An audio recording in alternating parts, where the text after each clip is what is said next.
All right, I think we are live now. Welcome, everyone. We will begin very soon, and we will be streaming on YouTube, Facebook, Twitch, and LinkedIn. So if you know someone who wants to attend, feel free to invite them here or to any of the other platforms. Also, feel free to scan this code to ask your questions and answer the polls that we prepared for you. All right, I think we are ready to begin then. Today, Fernando Moitinho, who is the Director of Product at OutSystems, will be talking about applying product management practices to everyday life situations. Fernando's career spans extensive experience in consultancy, transitioning to product management to create impactful solutions. Driven by innovation and deep understanding of customer needs, Fernando thrives on delivering products that drive meaningful change. He remains deeply engaged with the latest tech trends and advancements. Also, a little bit about me. I'm Ola Bong, a product management consultant at Product People. I have background in marketing, UX design, consulting, and product management, with experience in different industries like fintech, edtech, healthcare, and real estate, in both B2B and B2C domains. And first, let's do a quick icebreaker before we start the session. We have one question for you. So now you can open the slido.com and enter the number you see on the screen. You can also scan the QR code if this is what you prefer. So for the ones watching on other platforms, please feel free to share your answer in the comments. And the question for today is, what PM practices do you use outside of work? Answer A, making prioritized to-do lists for personal life. B, aligning with family or friends, which is stakeholders in this case, before making any plans. C, breaking down big goals into smaller steps. Or D, saying no to things that don't match your priorities. And now we are going to wait a moment until we get some answers and we can see the polls. I'm curious what results we're going to get. Very curious as well. I think I also know what I would choose, but not biasing the results. Yes.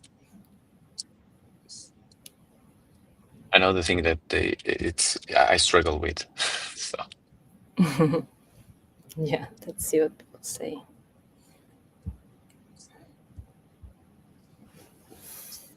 All right, let's wait a couple more seconds. So I think we have a winner here, which is aligning with family and friends. This is what most very people good. chose. All right. Then now I think I can tell you a bit about Product People and what we do. So our mission is to help companies discover and deliver great products faster.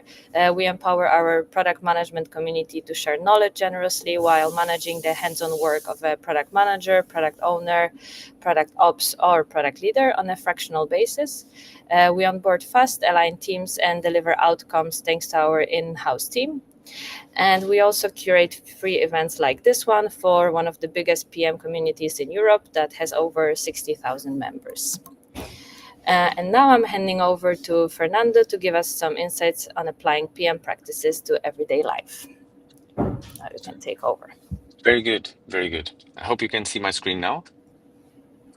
So Yes. thank you so much. First of all, thank you so much, Ola and the entire product team for the chance to invite me to have a chance to speak about one thing that that is very dear for me, which is applying PM thinking to help and to drive my day-to-day and to help me on day-to-day decisions, because I truly believe that being a PM is in essence a mindset, and so thank you so much for this opportunity. So let me talk. Thank you, Ola, for the initial presentation. I do have some more details about myself. So one is that I really love DIY, and so working with woodworking and do DIY stuff at home. I really love that. It's a cleaning thing process for me. And I am a father of two. I do have a daughter, a 5-year-old daughter, and a 14 already teenager boy. I love sports. I do cycling, ultra trails, road running, and swimming. So basically triathlon, but separately.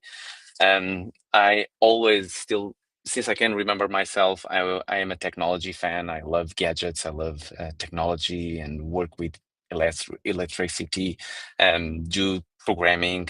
I did that at age of 9 with when my mother offers me a Spectrum. And my first command line was load double quotes because I wanted to play a game. Um, Throughout my professional life, since I've been working for now in technology, since for the last 20 years, I wear many hats. I was a developer, I was a team lead, product owner, engineering manager, and for the last 8 years, I've been a product manager at a company that I still love. I'm working at OutSystems, my current company, which is a low-code platform, and I still love the product and the company and the culture, and so I'm still in love with that. And the last 3 years, I discovered two other things that I'm really passionate about. One is blogging. I love to write about product management, about struggles that I've been through and how I overcome and around the product management space. And lastly, which is something that I'm truly loving, is I started mentoring. So for the last 2 years, I also I'm a mentor on the ADP list, which is a mentor platform. I do it voluntarily. And so if any of these things excites you, please let me know. Reach out via LinkedIn or any other platforms which I have there the link. I'm eager to speak about any of these topics. All right, so let me talk about what really passions me and has worked for me in various ways. So basically, if it PM practices, if they work, if it works for work and have done hundreds, millions of companies use those practices on a daily basis, why shouldn't those frameworks and practices work in life? A bit about myself, I really love optimizations, efficiency, process, mental models, and having a rational or a logic over an emotional decision. And basically, PM is all about this, right? Is all about applying a process to be efficient, to optimize, don't build everything, apply frameworks and decision models to help us decide what to build next, what is worth to build or not, um, and have a rational instead of being emotional attached with the decision. And so that's why I think naturally I started apply even before I knew that there were very useful and well-known frameworks. I started using them on my personal life. So let's cover a couple of examples. So this was an example of a conversation between me and my son, where my son came to me requesting a new phone. So, Dad, I need a new phone. This is typically a feature request, right?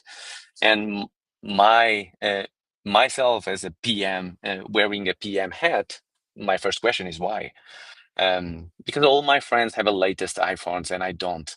Um, and they post very cool picture on Instagram with that new iPhone camera, 0.5, and mine doesn't have that, so I'm not able to take those cool pictures.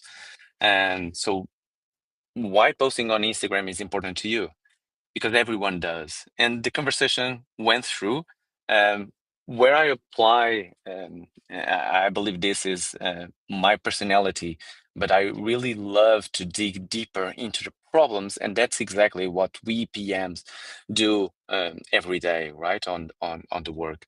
And so the takeaway here is engage on a discovery conversation. This is part of our PM job, and you can do the same thing at home with your kids, with your wife, with your friends, with your parents, right? Asking why and understanding the real problem, understanding the rationale behind the solution, behind the problem, is fundamental to help us to uncover what's beneath the very first take.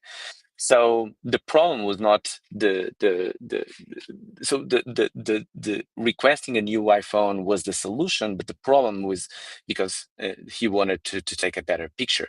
And so different solutions can help on taking a better picture. Yes, a new iPhone can help. A new camera, completely only camera, can help on that. Finding other angles, other perspectives, even with the same iPhone that he had, also could do the trick. And so good PMs don't build what users say they want, they dig until they deeply understand what users actually need, right? One of the frameworks that apply here, that I usually apply here with my 14 or my 5-year old daughter, is the 5 why rule, right? Um, Trying not being annoying, but that is typically what I ask, right? And so it is an opportunity to solve the real problem, to understand what really bothers them. My wife included. There are hundreds of other examples with my wife, obviously. Um, don't just accept the solution, right? And this helps also to nurture curiosity within the family, within the kids, for their future life, right? Don't just accept what you are being told. Just ask and have a deeper understanding about the request, about the problem, right? And so I think this has been working for many years for me, and maybe sometimes my kids say that I'm very annoying, and some of their requests are the end result is a no, but it really fosters this curiosity, and they need to come up with a rational and a well-structured request, and reason why they request anything. Another thing very important for any PM is prioritize for impact. So one example that I have here is I bought an old house a couple of years ago, and we have been going through this renovation stage, right? There are, when you buy an old house, there are hundreds of things that you need to fix, need to improve, need to make it well for your particular use cases and your particular taste.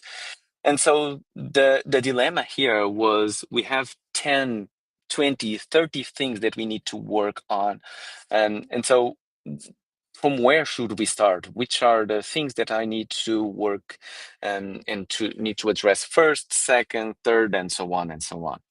And so there are constraints, right? So we must have a place to live, right? We bought a house, we move, we do have a fixed timeline to get out from the old house and move to the new one. So that was a big constraint.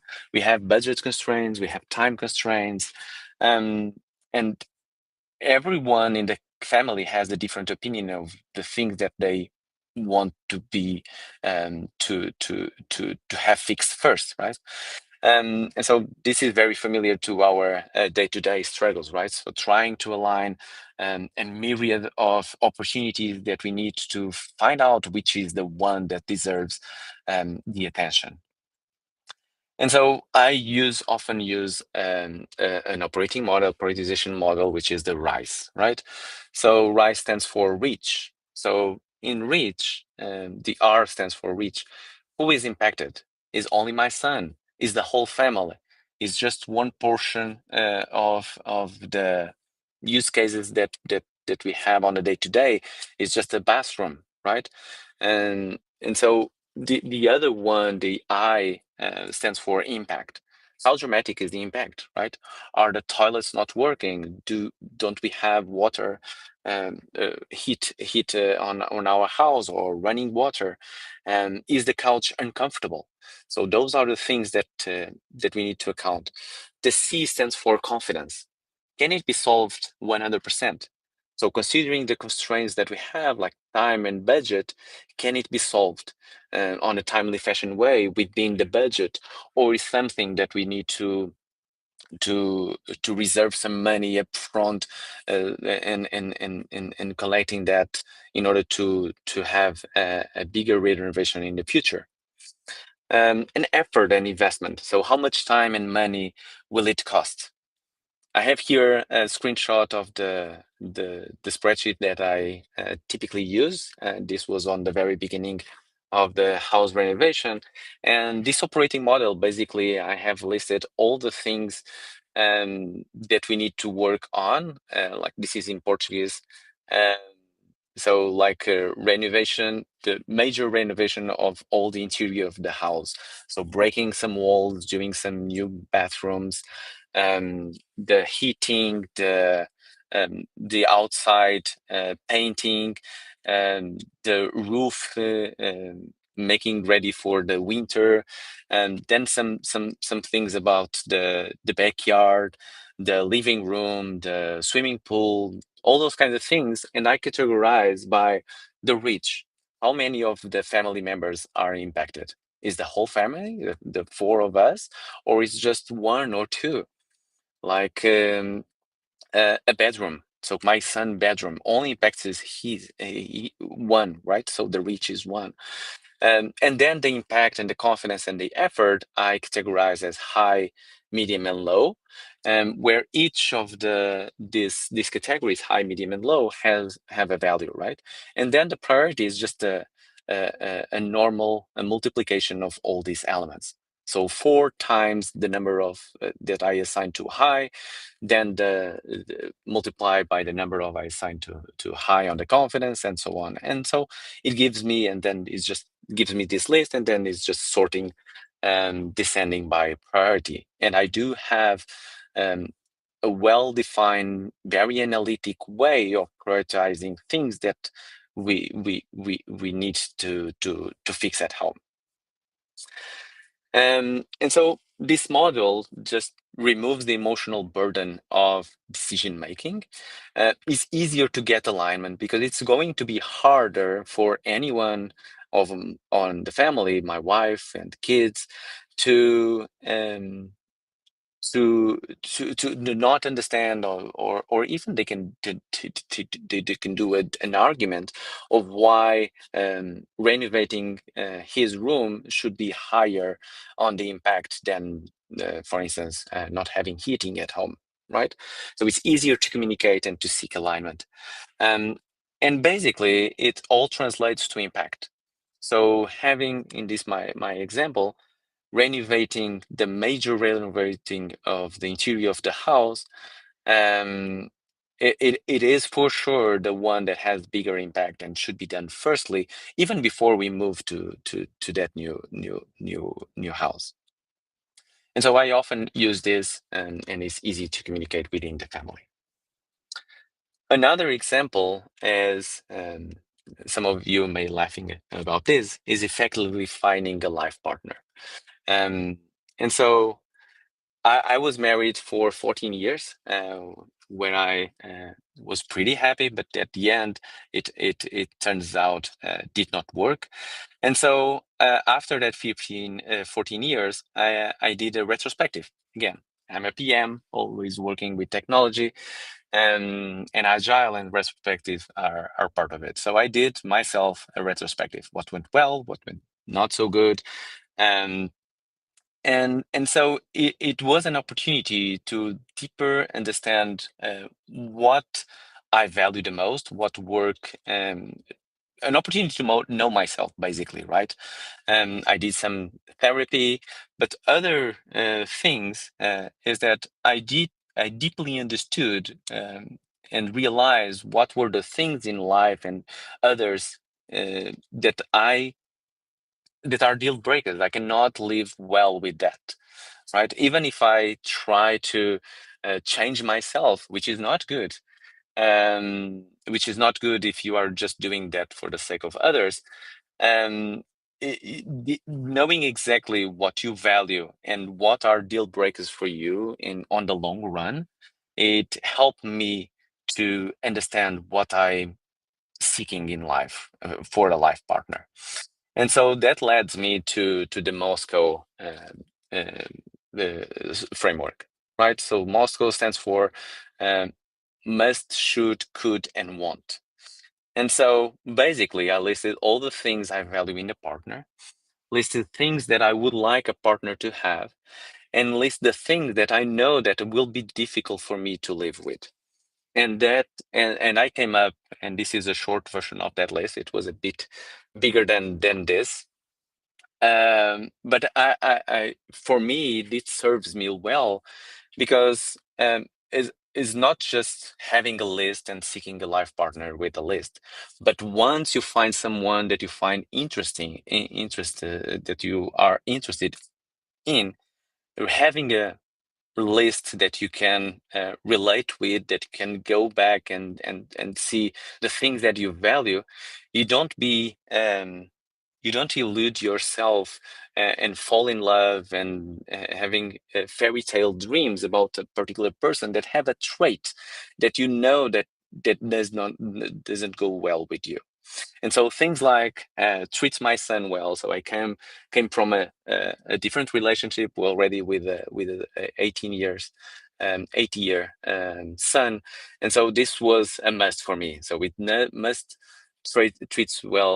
treating well my son, has a good sense of humor, has a stable financial situation, has a good hygiene. I think that's a must for everyone. Does any sort of sports, because I'm a sporty person. I would love to have someone next to me that can relate with that can share the same passion that I have with sports, likes to travel. And let me jump to the want. So one of the things that I seek is healthy habits. And so smoking is not good, and I would not go well with a person that smokes.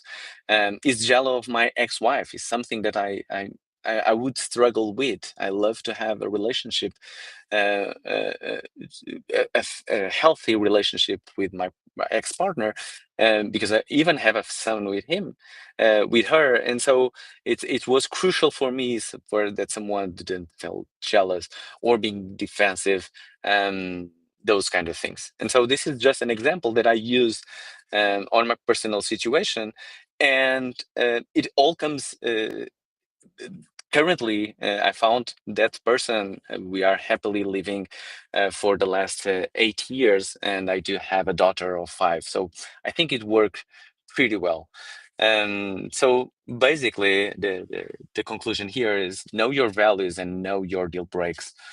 Start with love, but let Moscow do the sorting, right? So having a list that you can relate with, you can go back and skip the fairy tales. So know your musts.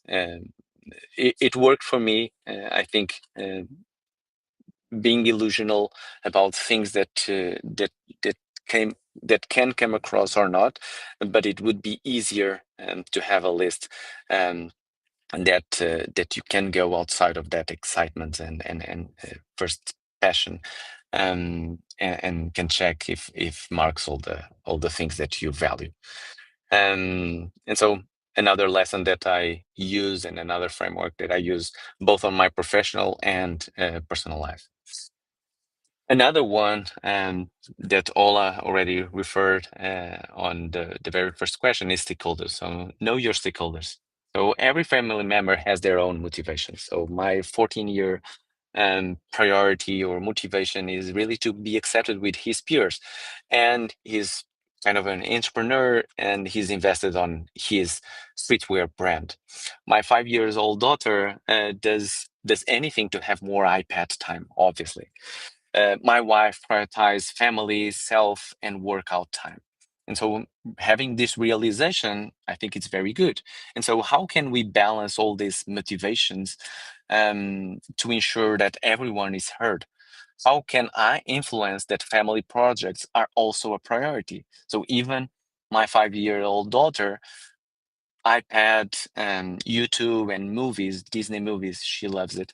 Um, it seems like it's the only thing that she loves, but also family time and family projects are also very important. And lastly, how can I ensure that vacations address everyone's priorities? And so the general message obviously is the same thing that we apply at work. So foster empathy. Everyone should be able to see the world from others' perspective, right? So I should be able to put myself on my 5-year-old daughter's shoes and try to see the world as she sees, right? With the goods and the bads, and most importantly, what drives her, right? Her motivations. Deeply know each family member, understand their motivations. Again, same thing. Ensure that everyone is heard. So seek alignment for big family decisions like home renovations or where are you going in the next vacations, right? So being heard is also part of our day to day, and means that everyone feels like is part of the solution and is not something that was imposed to her, to them, right? So the same thing that we do every day with stakeholders, and seek opinions, right? Seek information is part of the discovery as well. And expectations is key, right? So avoiding surprises. So if you are planning a road trip and you already know that is not going to have any time for my daughter to go spend some time on the playground, on the interior swimming pool of the hotel, tell her upfront and explain why and explain the trade-offs, right? And so this is key, and we do this every day.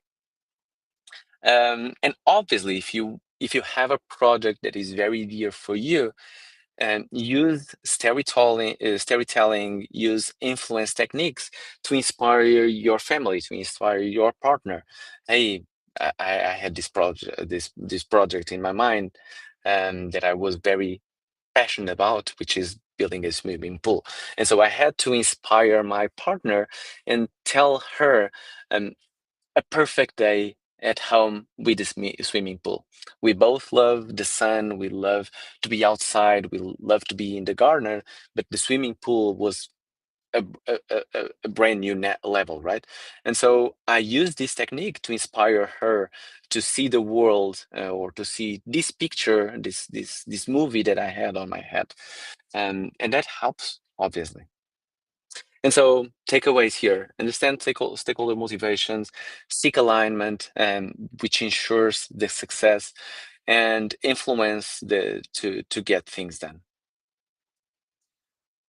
And another thing that I brought from my professional life to my personal life were end-year recognition or retrospectives as well. And so in any other project, it's easy to forget what we have achieved, what were the hard moments, the challenges, the decisions, the struggles, right? And so when we are deep ingrained on the execution, it's hard to realize what we have already achieved. We are often so ingrained with the problems that we don't have time for recognition. And so that also happens on our personal family life, right? So we are in the daily today routine, and it's hard to have a time to realize those moments and achievements. Um, uh, Also, goals are settled, but are not, but are easily dismissed, right? When we come to the execution and we have the struggles and the hard moments and the challenges, it's hard to miss the and to monitor the goals, right?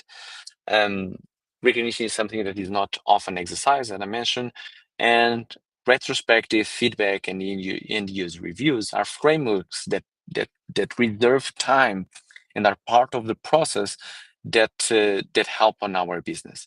And I've applied that into our family. And so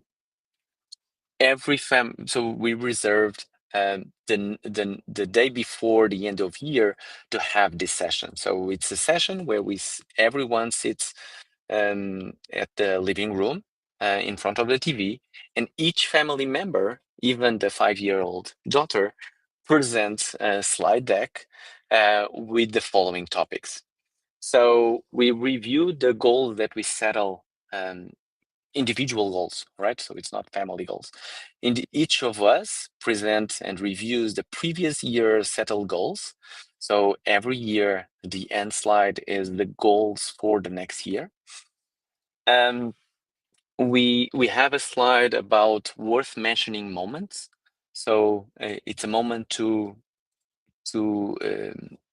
recognize achievements, what I'm proud of, what I like the most, right? That happened throughout the year. What I dislike the most, the things that I really gone through. So one example, last year we had 10-year-old dog that unfortunately died. And so that was one of the things that every family member obviously had it on this slide. And what I'm more proud of, so this is a moment to everyone to reflect, individually reflect, and then convey that reflection to the other family members about what they have really achieved that year that stands out for them, right? So the things that is deeper, that was a learning, that was something that they overcome, a fear or a vacation that they do. What I most admire on each other family member. So it's a moment where each of us recognize what admires on each of others family member. It can be a trait, a characteristic. It can be something that the others did. So it's really, really nurturing to see this. And the last slide is next year goals. So this is a picture of my son presenting it. The rest of the family was seated on the couch, and he was presenting it. And so this is a moment really emotional, um, but is fun to see how my 14-year and even my 5-year-old daughter remember things that gone through the year, which without this moment, they wouldn't have time to pause and think about it. And the other thing is really to recognize things that they didn't like that much, and so it's a chance, an opportunity to avoid those kind of situations, avoid those kind of problems. And so again, it's a moment to realize what you are proud of. It's a recognition moment, and it's very emotional. So everyone is very emotional at this point. And obviously, this happens on the previous day of the new year, and so then there is party and a fresh new start for the next year. The last thing that I have here is, let me just look at the time. Everything through PM lens. So every day we all use hundreds of services, like going to grocery stores, ordering food, investing on stock market, using hundreds of apps, and all of these places have a business model underneath, right? They do have a company strategy. They have early yearly goals, all things that we also care as PMs. So my point here is, why don't use this as an opportunity to see behind what is in front of you? So instead of just using an app as a user, use it to train your PM muscle. So see beneath what's really in front of you.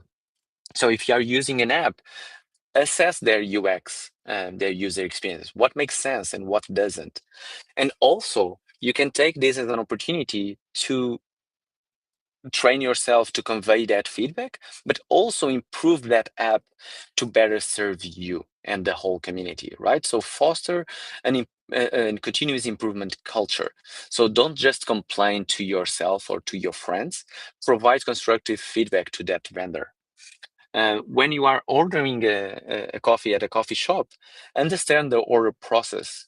Getting into the queue, taking a ticket, getting the coffee, paying. So understand that process and imagine what can be improved. Also, if there are new promotions to upsell or bundling breakfast menus. So understanding all those strategies that business put together in order to increase their revenue, right? So it's really interesting to see how that all plays out, and also have that critical mindset to understand what could be improved. And when you are seeing big launches like Apple events, it's more than shiny things. So you can use this as an opportunity also to realize and to imagine, and you can then research about what are their goals, what are they seeking by transitioning from hardware to services, like having Apple Fitness, Apple TV, Apple Arcade, etc. Why Apple Intelligence is only available in new iPhones. Most probably the old iPhones also had the hardware capabilities to have Apple Intelligence. But yeah, it's a new way to expand, to increase their revenue, and uh, to to to ensure that customers have an incentive to buy the new iPhone. And so foster a continuous improvement culture, train yourself on providing constructive feedback, and train your business strategy muscle. So I want to leave you with the following takeaways. Apply PM skills at home for a better life. Instill curiosity and deep understanding of the problem that you have in hands. Apply a prioritization or decision model to help on decision making. This for sure helps you on the decision burden and emotional burden of having a decision. Understand your stakeholders, their needs and motivations. Foster recognition and continuous improvement culture, and use these moments to train your PM muscle. And so, lastly, PM frameworks have driven hundreds of successful programs. Products use them to create a successful and peaceful life too. Thank you so much. Ola, I think we are over time. Sorry for that, but Oh, no. No, no worries, no I'm worries. getting excited with this topic. Yeah, understandable. Yeah, it was very interesting. Thanks for your insights. It was very informative. So now we are going to begin our Q&A session. So please share your questions with us by sending them in the chat or by commenting on other platforms. And while you send us over your questions, I will share a bit more about product people. So let's talk about the use cases when you may want to work with us. So our interim product managers and owners cover parental leaves, can scale your product management team quickly or lead key initiatives while bridging the gap until a full-time employee joins. We also cover parental leaves for 3 to 12 months or unstaffed permanent positions. With us, you can also get temporary help to drive product discovery and delivery for a deadline and create a big impact in a short time. We can also coach your product management team to reach their full potential through streamlining processes from 0 to 1, including product ops and program management. And we can also assist you with running the discovery to uncover the next impactful initiative or a product. On this slide, you can also see some of the B2C clients that we work with, such as eBay, Tier, FreeNow, or DeepL. And when it comes to the B2B clients, we also work with companies like World Health Organization, Ometria, Sastrify, or Elucidat. It's also worth noting that we supported over 300 cross-functional teams and 70 clients from Series A startups to publicly listed companies. We also have 42 product leaders and product managers in-house to deliver high-quality services to our clients. And we also take pride in having 62% of women in the team, with 66% in the leadership roles. We would also like to show you more detailed poll results for our question because previously there wasn't enough time to vote. So for the question of what PM practices do you use outside of work, the winner eventually was making prioritized to the list for personal life, and 50% of respondents marked this response. The second one was aligning with family or friends before making plans with 33%. And the third one was breaking down big goals into smaller steps with 17%. For the option of saying no to things that don't match your priorities, and nobody marked this question. I'm curious, Fernando, what did you think would be the winner here? Yeah, myself is the first one, right? So prioritization is key for me, and to-do lists and checklists is I'm a big fan. I typically use Google Keep to have these lists, and yeah, but I totally relate with the other, aligning with family and friends before making plans. So that's key important as well. Yeah, nice. Yeah, I can also relate to a lot of to-do lists. Yeah. All right, so now we are going to start our Q&A session, and you can still share your questions with us by sending them in the chat or by commenting on the other platforms. So I can see the first question, and this is, what changed most since you started to apply your PM skills in your daily life? And it's from Felicitas on LinkedIn. For the most part, the alignment regarding prioritization of things to do, like setting vacations and setting goals, uh, yearly goals that can help on the decision making for the year. So aligning. I would say prioritization and alignment at the beginning of the year. So because we in the retrospective we state our goals for the next year, is easier for all the other family members to know which are the things that at least they value the most, right? So this is not work, and so I'm not going after my kids if they not cope with the goals, right? If they choose a different things on the second day of the year. But it's something that we, at that moment, it was important for them to realize that they wanted to invest their time. And so we can use that to align vacations, for instance. One of the things that my son mentioned the last year was would have a goal to go to, would like to go to Dubai. um, we rapidly understood that this year was not possible, and so we aligned his expectations regarding going into Dubai this year, traveling there and doing some vacations there. So yeah, I think it's peace of mind regarding decision and alignment and expectations. So all the things that I believe we all struggle at work, but most at home. Just a final remark. I often talk about these kind of things with colleagues and friends, and they call me crazy because I apply frameworks on my personal life. But I truly believe, and it worked for me at least, that up to a certain point is useful to have or apply some sort of framework on some of decisions. Um, yeah, just perhaps there's just one situation. That's why I mentioned up to a certain level, it's okay to apply this, because I also try to apply sprint or monthly goals to the family, and that didn't work well. So it was too much pressure, and so again, I try, but as BMs, we need to realize when it's too much or not, right? It's worth the effort or not. So just a Perfect. curiosity. Yes, thank It's you a for your balance. answer. Yeah, I love the idea of planning with the family, actually. Maybe when I have kids in the future, I will try to apply the same thing. It's a good exercise. Nice. All right, then another question that we have from Zubir from YouTube. He's asking, could you give an example of a PM strategy?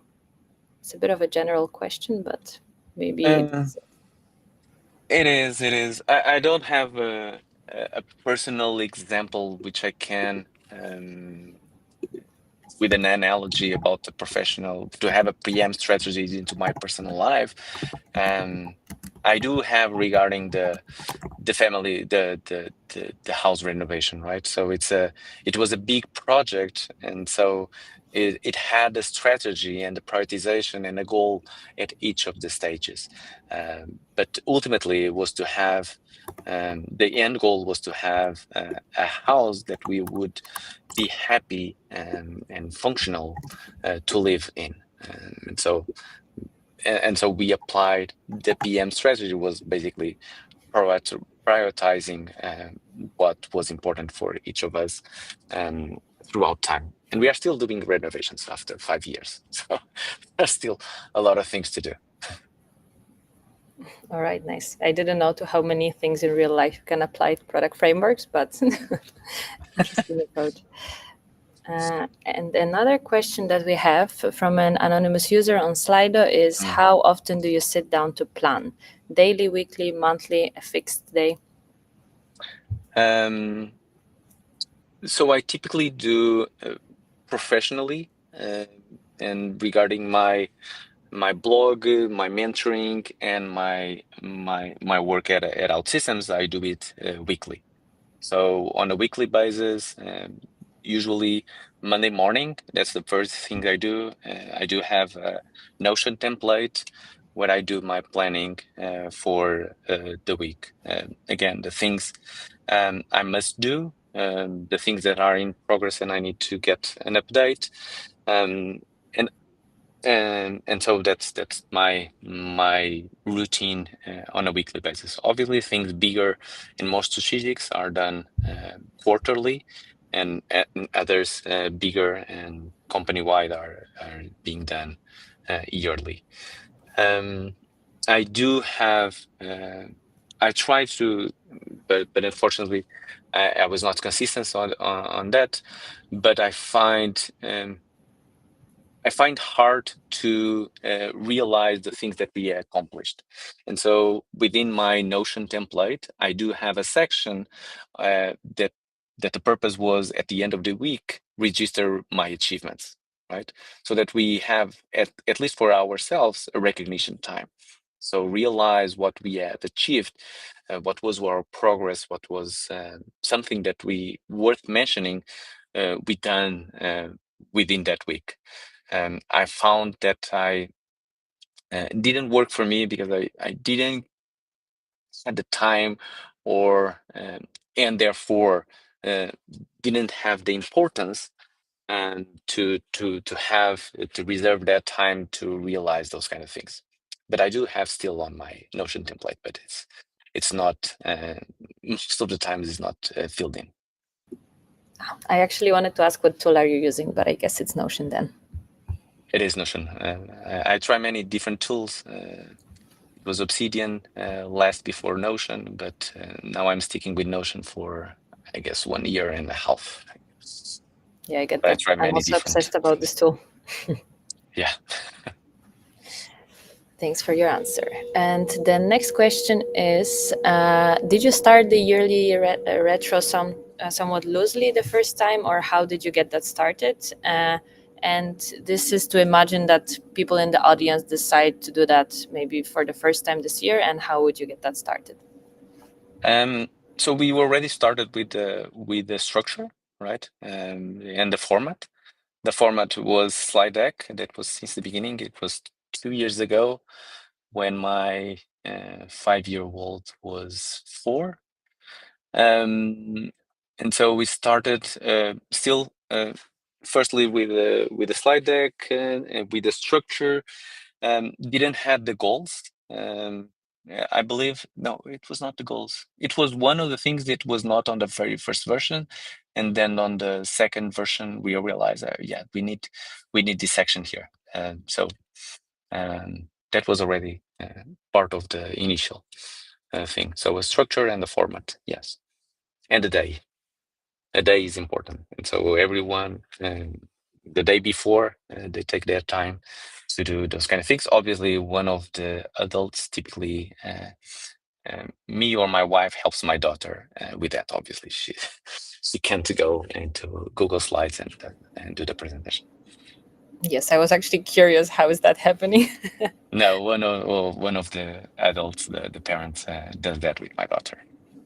Kids are But savvy these and days, so so no, not that well, but it's interesting to ask the questions, right? Because I asked what she loved the most throughout the year, and we even without me going back and showing her pictures about stuff that happened, she came up with already a couple of ideas. So it's interesting to know, and she really loves that and really loves the moment where she's presenting. Obviously, she cannot read, but she can see pictures on the slide decks, and so she can speak about things that she was proud of, she liked the most, or disliked the most. That's super cute. Future product managers in the making, I see. Yeah, I think it's important, the recognition and the realization. Those kind of things are really, really important. And I generally, I believe we uh, don't uh, don't have the time, the bandwidth, the space where we can freely recognize what we love on the others, right? And between brothers, between partners, etc. So. Yeah, fair enough. All right, nice. Thanks for sharing. And then the next question is, how can a business analyst transition into a product management role? What is the potential roadmap for that transition? Oh, all right. So that and related with the deck. Um,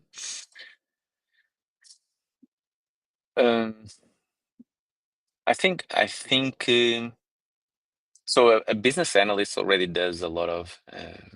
One has a lot of business acumen, right? So understands the business and understands depending on the overarching product or area or business area that he's been focused, already has contact with a lot of stakeholders, and therefore has a lot of already knowledge about the business and how to deal with stakeholders, etc. I think the missing part would be more on the planning and the strategy, right? So what makes sense to invest on, what makes sense for the company, what makes sense for the users, for the target audience, and so on.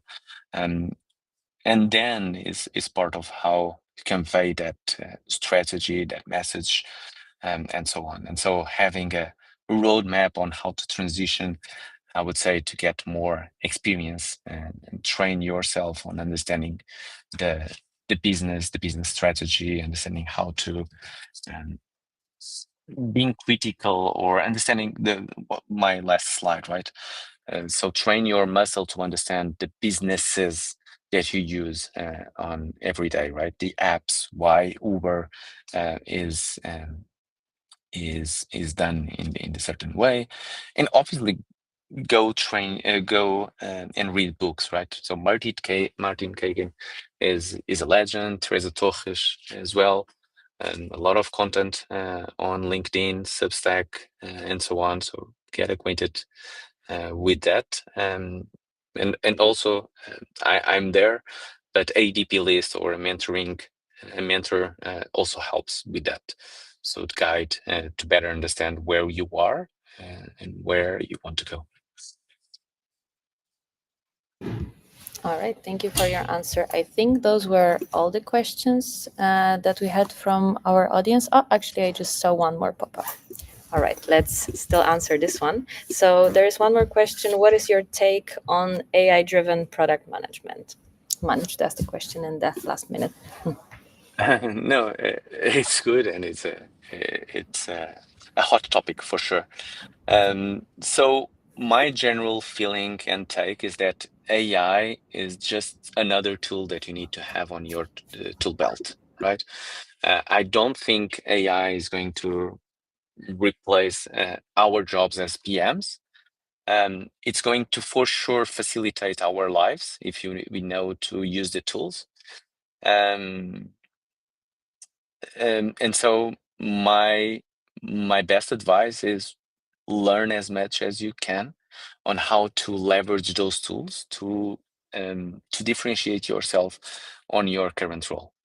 Either you are a PM or any other role. Um, AI and ChatGPT, Gemini, image generation, whatever, it's here to help. And so try to leverage that as much as you can, in the same way as you have been leveraging Google for your day-to-day, right?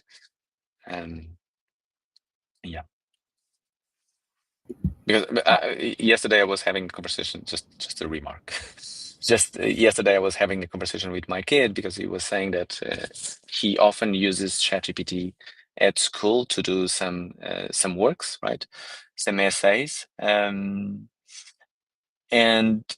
his teachers were saying that you can freely use ChatGPT, but don't just copy and paste. And that's exactly what my kid has been doing, is use that to discuss ideas, use that to have a first draft and polish that through ChatGPT, but then have your own take after whatever it generates, right? And so he was saying that previously he was using Google, now he's more using ChatGPT, and that's exactly it. So Google was a tool on your tool belt. ChatGPT and all other AI tools is the same thing. I don't think they will be fully replacing it. We are for sure going to be more productive, and perhaps companies and enterprise will have a higher expectation of all of us in the future, and so AI is for sure differentiating if you know how to use it. Yes, I totally agree that you should use it as a tool, just like we started using calculator for calculating things. 100%, yes.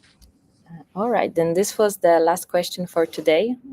Good question to end the presentation with, a hot topic these days. So this would be it for today. Thank you all for all your questions and answers.